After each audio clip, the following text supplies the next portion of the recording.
Imagine you open your eyes tomorrow morning and everything is exactly the same. Same ceiling, same room, same sounds outside your window. But your phone buzzes. You pick it up. And your bank account says $10 million. Not a glitch, not a dream. Real money, sitting there. Yours. What do you do first? Most people have an answer ready. They've rehearsed it 100 times without knowing it. The list comes fast, almost automatic, like you've been waiting for this question your whole life. But before you answer, there's something you need to know, something the fantasy never tells you. The moment that money hits, your brain doesn't celebrate. It panics, not visibly, not dramatically. You wouldn't even notice it at first. But deep inside the oldest part of your nervous system, something ancient and irrational starts firing. Because your brain was never built for $10 million. It was built for survival. And survival doesn't look like a number on a screen.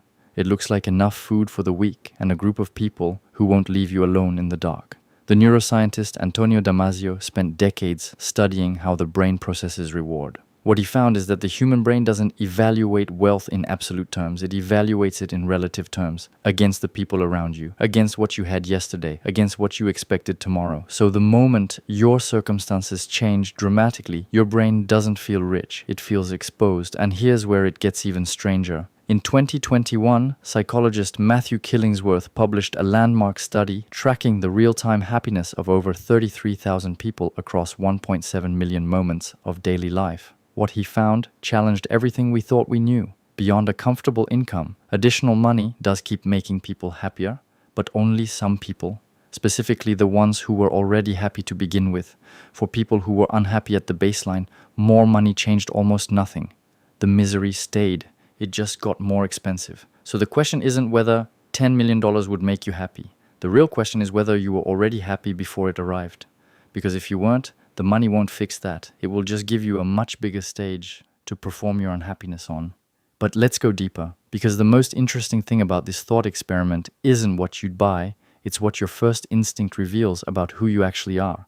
So here are 6 choices, 6 completely different ways people respond when you hand them $10 million overnight. Listen carefully, because one of them is you. Option 1, you spend it, all of it, and fast. The yacht, the champagne, the 5-star hotels, the experiences that cost more per night than most people earn in a year. You want to feel it, every single dollar of it, right now. This is exactly what Michael Carroll did. In 2002, a British garbage collector won £9.7 million in the lottery. Within a few years, he had spent almost everything on parties, cars, and excess. He later said he had no regrets. And maybe that's the most honest answer of all, but ask yourself this: would you actually be happy? Studies on hedonic adaptation show that the brain adjusts to new circumstances within weeks. The yacht becomes ordinary. The champagne becomes background noise. The extraordinary becomes the new baseline. And then you need something even bigger to feel the same rush. The pleasure was never in the thing, it was in the anticipation of the thing. And you can't buy anticipation twice. Option 2. You buy the dream home, and you take care of everyone around you.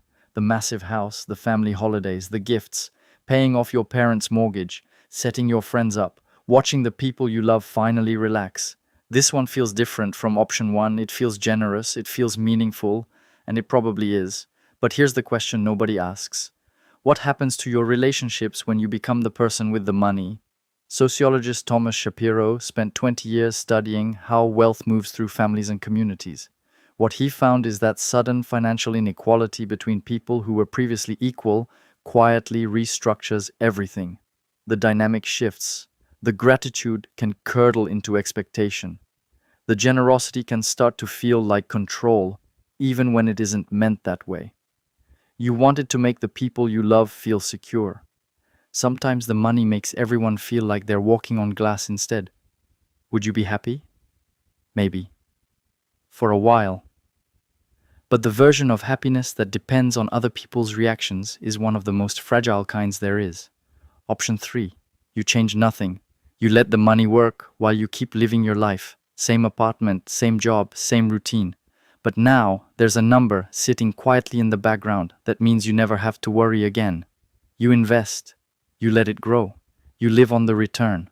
You become, in a way, your own safety net. This is essentially what Warren Buffett did. One of the wealthiest people in human history still lives in the same house in Omaha, Nebraska, that he bought in 1958 for $31,500. He drives a Cadillac with hail damage. His license plate once read thrifty, not because he can't afford more, but because more was never the point. The game, for Buffett, was never about consumption. It was about the quiet, compounding power of patience. Would you be happy? Possibly more than you'd expect. Research consistently shows that financial security, the simple knowledge that you won't fall, produces a deep and lasting form of well-being, not excitement, not joy, something quieter, something closer to peace. And peace, it turns out, is underrated. Option 4, you create something, not for money, just because you finally can. The album you never recorded because you needed a stable income, the paintings you never started because the rent was due, the play you always wanted to perform but never had the time or the permission to fail at. With $10 million, failure stops being dangerous. You can be terrible at something for years and it won't cost you anything that matters. This option is rarer than it sounds, because most people don't know what they'd create if the pressure was gone. They've spent so long making practical choices that the impractical ones feel almost foreign. But somewhere underneath all the reasonable decisions you've made, there is probably something you gave up, not because you didn't want it, but because you couldn't afford to want it. Would you be happy? The research on creative engagement says yes, but not in the way you might expect. The happiness doesn't come from finishing the album or selling the painting. It comes from the state of making it. Psychologists Mihaly Csikszentmihalyi called this flow the complete absorption in a meaningful challenge where time disappears and self-consciousness fades. Money can't buy flow, but it can buy you the time and safety to find it. Option 5. You give it away. Not to your family, not to your friends, to causes, to strangers, to problems bigger than yourself. You set up a foundation, you fund research, you write checks to organizations working on things that will outlast you. Bill Gates has pledged to leave less than 1% of his fortune to his children. He said, and this is a direct quote, that leaving kids massive amounts of money is not a favor to them. The rest goes to the Bill and Melinda Gates Foundation, funding vaccines, education, and global health initiatives that have already saved millions of lives. The psychology here is fascinating. Studies on what researchers call pro-social spending consistently show that spending money on others produces more lasting happiness than spending it on yourself. Not more intense happiness, more lasting. The feeling lingers longer when someone else benefits. Your brain seems to know, at some level, that meaning outlives pleasure. Would you be happy? If the giving came from genuine values and not from guilt, probably yes. More than almost any other option on this list. Option 6, you disappear. New country, new name, new life. Nobody knows where you went. You don't call, you don't explain, you just go. This is the option nobody admits they've thought about, but some people have. And if it crossed your mind even for a second, that tells you something important. Because what you're describing isn't a desire for wealth. It's a desire for exit. The $10 million isn't the point, it's the door. The question this option asks is the hardest one on this list. Not what would you do with the money, but what exactly are you running from? What is it about your current life that makes disappearing feel like freedom? Would you be happy? Maybe for a while, but you'd bring yourself with you. And the self is always the one thing you can't leave behind. Now here's what's interesting about all 6 of these options.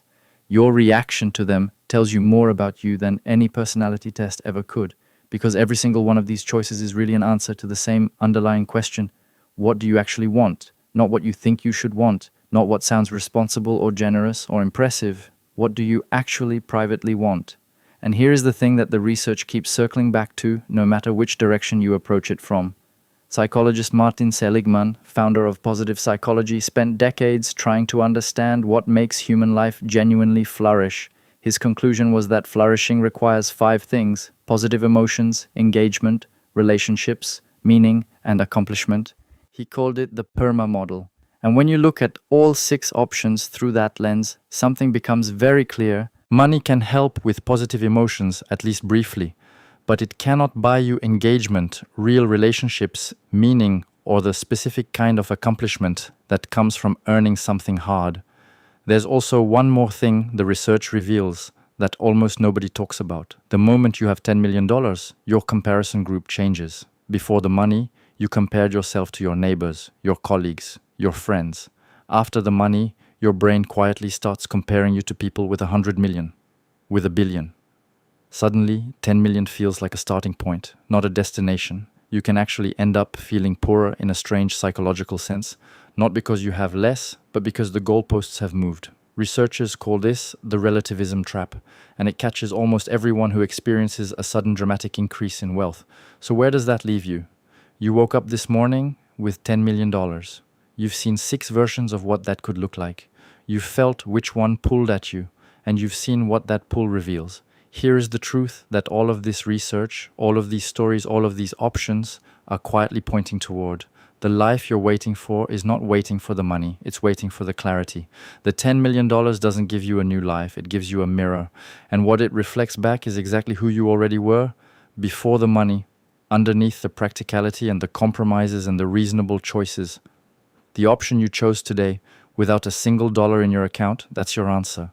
Not about what you do with 10 million, about what you actually want right now with what you already have. Because here's what nobody tells you about waking up rich. The number changes, but you open your eyes in the same body, in the same story, with the same unfinished version of yourself looking back in the mirror. You imagined picking up your phone this morning and seeing $10 million. The real question was never what you do with it. The real question was what you've been waiting for permission to do without it.